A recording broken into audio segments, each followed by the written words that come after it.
Guys, आप सब ने डांस तो बहुत तरीके का देखा होगा, अलग अलग स्टेज पर अलग अलग अंदाज में। लेकिन एक इंडियन लड़के का पानी के अंदर डांस करने का तरीका बेहद खास है और वो बहुत ज्यादा वायरल हो रहा है। इस बेहद खूबसूरत डांस को करते हैं राजकोट में रहने वाले जयदीप गोयल। जयदीप ने पानी के अंदर के डांस की वीडियोस अपने सोशल मीडिया पर डालनी शुरू की, जो कि देखते ही देखते पूरी दुनिया में वायरल हो गई, क्योंकि पहले कभी भी किसी ने भी इस तरह का डांस नहीं किया था।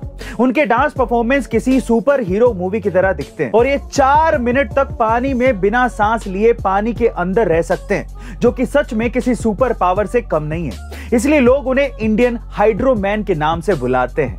गाइस, आपको इंडियन हाइड्रोमैन की स्टोरी कैसे लगी कमेंट सेक्शन में जरूर लिखेगा। गाइस, बचपन में हमें कबीर का दोहा, ऐसी बानी बोलिए मन का आपा खोए, औरों को शीतल करे आपहु शीतल होए, ये पढ़ाया जाता था और समझाया जाता था कि हमें हमेशा अच्छी भाषा का प्रयोग करना चाहिए, क्योंकि भाषा हमारा चरित्र दर्शाती है। साथ ही ये भी कहा जाता था कि विनम्रता पूर्वक बात करने से हम खुद भी अच्छा महसूस करते हैं और विरोधियों का भी दिल जीत लेते हैं। लेकिन हम सबने ये देखा है कि संसद में माननीय सांसदों द्वारा संसद की गरिमा को ताक पर रखकर आपत्तिजनक शब्दों का प्रयोग किया जाता है। इसलिए अच्छी भाषा के लिए जरूरी है अच्छे शब्दों का होना। इस कड़ी में बीते दिन भारतीय संसद द्वारा मानसून सत्र शुरू होने से पहले ही संसद की गरिमा को बनाए रखने का हवाला देते हुए हिंदी भाषा के 180 शब्द और अंग्रेजी भाषा के 150 शब्द, कुल मिलाकर 330 शब्दों को असंसदीय घोषित कर दिया गया है और उसे बैन कर दिया गया है। इस फैसले पर लोगों की मिलीजुली प्रतिक्रिया है। आपका इसके बारे में क्या ख्याल है कमेंट सेक्शन में जरूर लिखिएगा। गाइस, क्या आपने बिना पायलट और बिना पैसेंजर के भूतिया विमान उड़ने की खबर सुनी है? चलिए इस खबर के बारे में मैं आपको बताता हूं। रिसेंटली ये रहस्यमय विमान नाटो के एक नहीं बल्कि 6 देशों के ऊपर से निकल गया।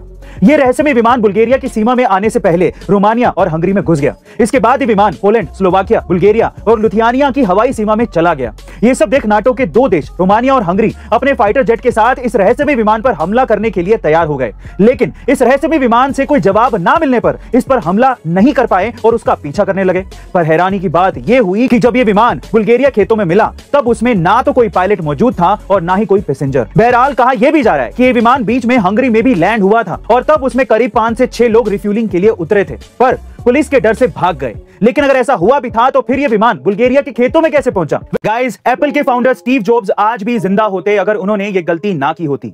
दरअसल साल 2003 में स्टीव जॉब्स को पैनकैरियाटिक कैंसर हुआ था, जो उस वक्त सर्जरी से आसानी से ठीक हो सकता था। लेकिन बावजूद इसके स्टीव जॉब्स ने कोई भी सर्जरी कराने से मना कर दिया, क्योंकि उन्हें सर्जरी से ज्यादा होम रेमेडीज पे भरोसा था और उन्हें यह लगता था कि अपने आप से ठीक हो जाएगा। लेकिन ऐसा नहीं हुआ और स्टीव जॉब्स का यह कैंसर लगातार बढ़ते चले गया और तब जाकर डॉक्टर्स के बहुत समझाने पर वो सर्जरी के लिए तैयार तो हुए, लेकिन तब तक बहुत ज्यादा देर हो चुकी थी। उनका कैंसर बॉडी में बहुत ज्यादा फैल चुका था, इसलिए बाद में वो सर्जरी भी उन्हें पूरी तरह से ठीक नहीं कर पाई और कहा जाता है कि अंतिम पलों में स्टीव जॉब्स को सर्जरी ना कराने का बेहद अफसोस भी हुआ था। लेकिन फिर भी उनके मुंह से मरते वक्त ये 3 शब्द ही निकले थे, क्या बात, क्या बात, क्या बात। गाइस, मतलब कि वो मरने से पहले अपनी जिंदगी को सफल बना चुके थे। लेकिन गाइस, आपको क्या लगता है कि अगर आज स्टीव जॉब्स जिंदा होते तो हमारे लिए और क्या क्या बिल्ड कर सकते थे? कमेंट सेक्शन में जरूर लिखेगा और ऐसे अमेजिंग वीडियोस के लिए शेयर, सब्सक्राइब एंड लाइक। मिलते हैं अगली वीडियो में।